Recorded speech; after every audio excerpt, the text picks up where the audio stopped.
save Christian's words for last, so I invite John's brother Tom to come and share with us.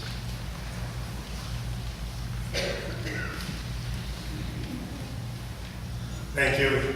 I am John's brother Tom. You saw some pictures of me. I'm like not chosen. So last night, my wife Sharon told me that at a time like this I should be telling a story about John.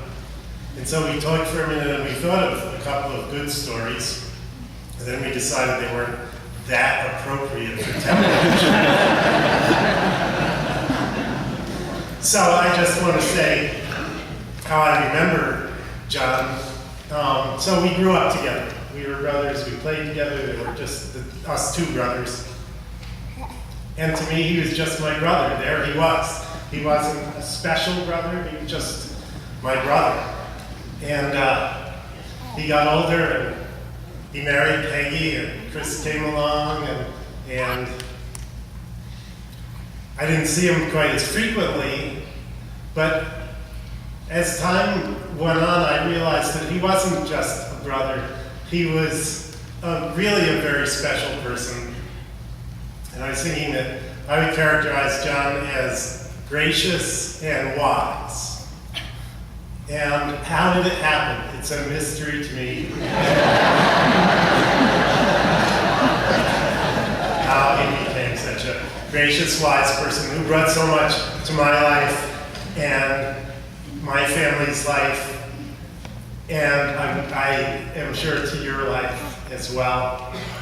And I like to think that I know that his family likewise brought so much to his life, and I like to think that we've all done the same. Thanks.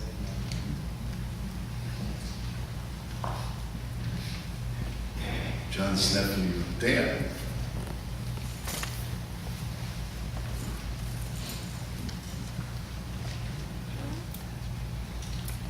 I think I'm going to sound a lot like my father because I don't have an anecdote to tell either. I've been thinking a lot over the last week, thinking a lot about what I would say here and what John meant to me. And all I kept thinking about was that John was, as a kid, John was larger than life. My dad was the shorter one in the family. I am tall, was always much larger than my brothers, than the people in my family. And was always, when I would see John, he was loud. He always was the first person to talk. He always had a great story. And this really spoke to me. It was someone who really made me feel comfortable.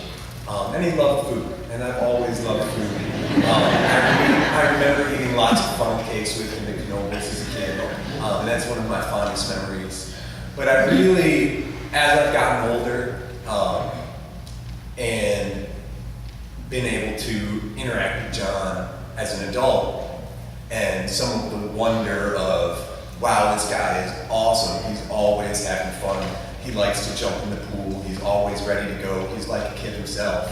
I realized why I was really drawn to him was because John lived his true life. He was given, like we all are, a heart for God, and he opened it up to all of us to see. Many of us go through life trying to be who we think everyone wants us to be, and John never did that. John was always John. And when you're around someone like that, you can't help but want to be like that yourself, and just take pleasure and joy in being around him. And I always have, and I'm just thankful that my daughter was able to meet him a couple times before he passed. And I will always remember John's open heart and hope that I can open my heart up at least a little bit in honor of John and in honor of that gift from God.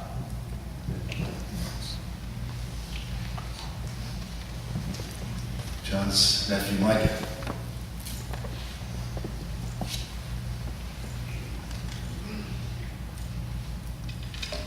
Hi everyone, I'm Micah, John's mom. Uncle John truly understood how important the little moments are in life. He loved to make other people comfortable and happy. My fondest memories of him are small moments that many people would consider ordinary. Like when my parents and I would visit John and Peggy, and we would go play miniature golf and then go out to dinner at Outback Steakhouse. It was one of his favorite restaurants. Uncle John always made me laugh and was always making sure I was comfortable and had like any and everything I needed to make myself comfortable. In a nutshell, that was John, a selfless, loving person who made others feel warm, happy, and comfortable. I cherish these memories so much because all I need to do is close my eyes and remember. And I'll be there, wiping barbecue sauce from my mouth, probably onto my sleeve, and feeling that same wonderful feeling.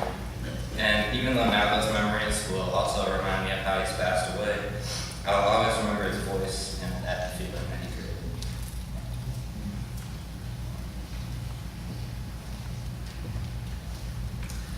There are a couple other nephews that wanted to share some words as well that wrote them out and asked me to share for them. First from Jeffrey. Said, my Uncle John always saw not only the good in everyone, but the best in everyone. He and Aunt Peggy have been some of my biggest supporters, no matter what the situation. I have been thinking about it the last couple days, and he always made me feel like I was so special.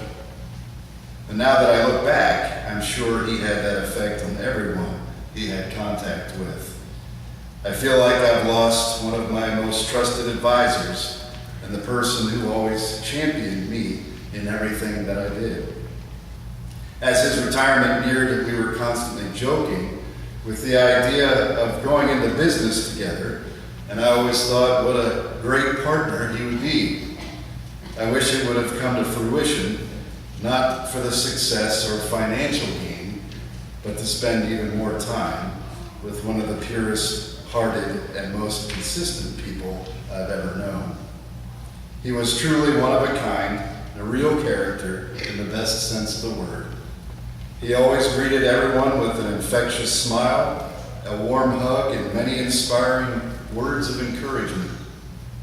I feel a bit selfish in feeling such an empty hole in my heart, knowing that he is in heaven now, where he will receive the biggest reward for all the good things he did on earth. I could go on forever, offering example after example of how much he made me love him. As my brother John said a couple times over the past few days, I'm confident Uncle John knew how I felt about him. And from Matthew Lehman. One thing about chemotherapy is that food now tastes so much better. Everything has so much more taste, Uncle John said while he, Aunt Peggy, and I were eating seafood down at the shore last year.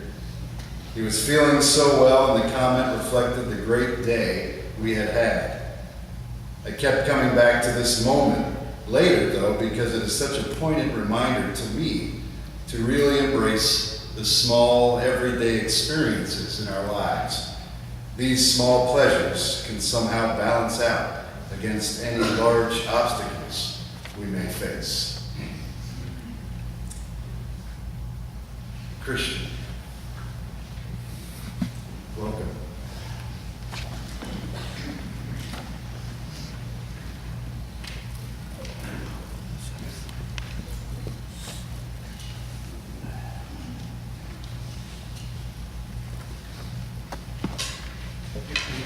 My name is Christian John Lehman. My original name was Christian Robin Stoltz. And the Holy Spirit guided my dad and my mom to come get me when I was 8 years old and living in Rosser, Manitoba. By the time I was 8 years old, I had witnessed my mother ODing in front of me. I had been abused in different foster homes. I had been locked in a dark room, and what they got was a kid who was in shell shock. My dad's continued love and mercy and grace that he poured out upon me his whole life saved me from a life of being in jail, of just ruining people around me and a life of self-destruction. When I was 28 years old, I was a drug-addicted, alcoholic person who had just ran out of things to do and ran out of dreams. And that's when the training kicked in that my dad had instilled in me as a child. He drugged me to every church function that was going on, every dinner. I went to Ralph, while they were playing Uno, I was there. I didn't play Uno. I sat in a room and I got to watch any television that I wanted, television channel that I could watch, and that was the only time my mom really let me watch television. And this went on to like 11 at night. I got to stay up late. But the training kicked in around 28, and I opened up the Bible, and I literally heard Jesus speaking to me through the Bible, telling me what my purpose was, what he had called me for, and where I was to be sent. And the first man I called up was my dad, and I told him the experience that I had reading the New Testament of Jesus Christ. And I said to him, what do I do next? I was like, I've heard this calling of Christ that what he's put on my life. He's told me that he wants me to take the gospel to the northern remote First Nations reserves. And I said, and I'm a drug addict, Dad. I was like, I don't think I can go to seminary school. I don't think I belong in a traditional Bible school, because they're going to recognize within a few weeks the way I talk, the slang, and the stories that I have, that I'm not one of them, and that I didn't come from their side of the tracks. So I decided instead to go to discipleship programs all over North America that were designed for people who had problems such as me, of homelessness, drug addiction, and alcoholism. And the training that my dad went through was completely from the training that the Holy Spirit led me to go through. I ended up spending 7 years going through 14 different discipleship programs all over North America, learning how to disciple men. And when my dad first got cancer and he was dying, I was on a mission to Brokenhead. And I told him I didn't know if I was going to talk to him again. And I told him, Dad, I just want you to know that I'm taking those Bibles on to Brokenhead, and if I don't talk to you again, I'm going to talk to you in heaven.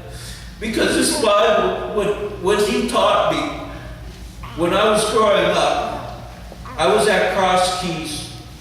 And it was an older generation, and those ladies would come up